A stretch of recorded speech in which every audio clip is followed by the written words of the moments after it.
much for joining me for this episode of Monday Morning Coffee with Christine. Read, watch, and listen. I'm going to point out my badass new cup that Donald Beard, superintendent of Caprock Canyon State Park, gave to me. Thank you, Donald. I appreciate it so much.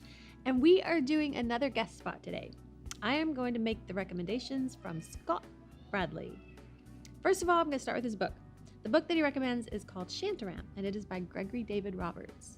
It's a story of a heroin addict who escaped from prison in Australia and fled to India.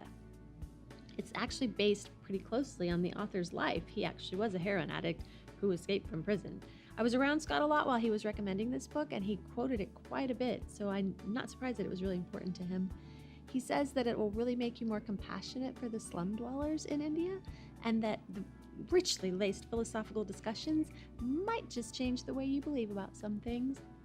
Quite a recommendation from one of the smartest people I know. Interestingly, the first two manuscripts for this novel were destroyed by the prison wardens, which makes me think the fact that it actually became published, it must have been a story that was meant to be told from one of my favorite people, Shantaram by Gregory David Roberts.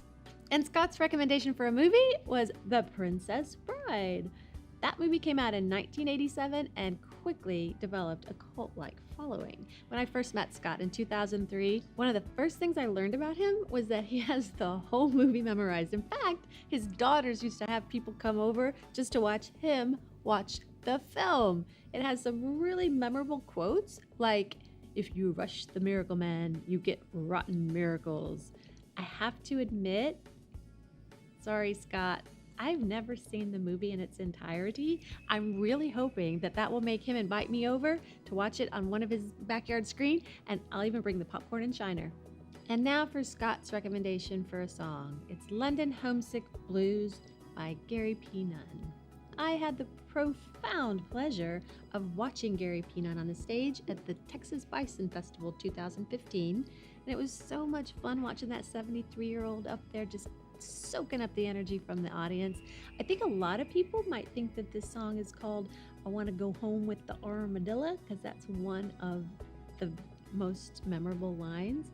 Scott says he loves it because it's quintessential Texan music and really speaks to how the soul of this state fills people up. It's London Homesick Blues by Gary P. Nunn. All of those recommended by Scott Bradley. Thanks for joining me, and I will see you next week.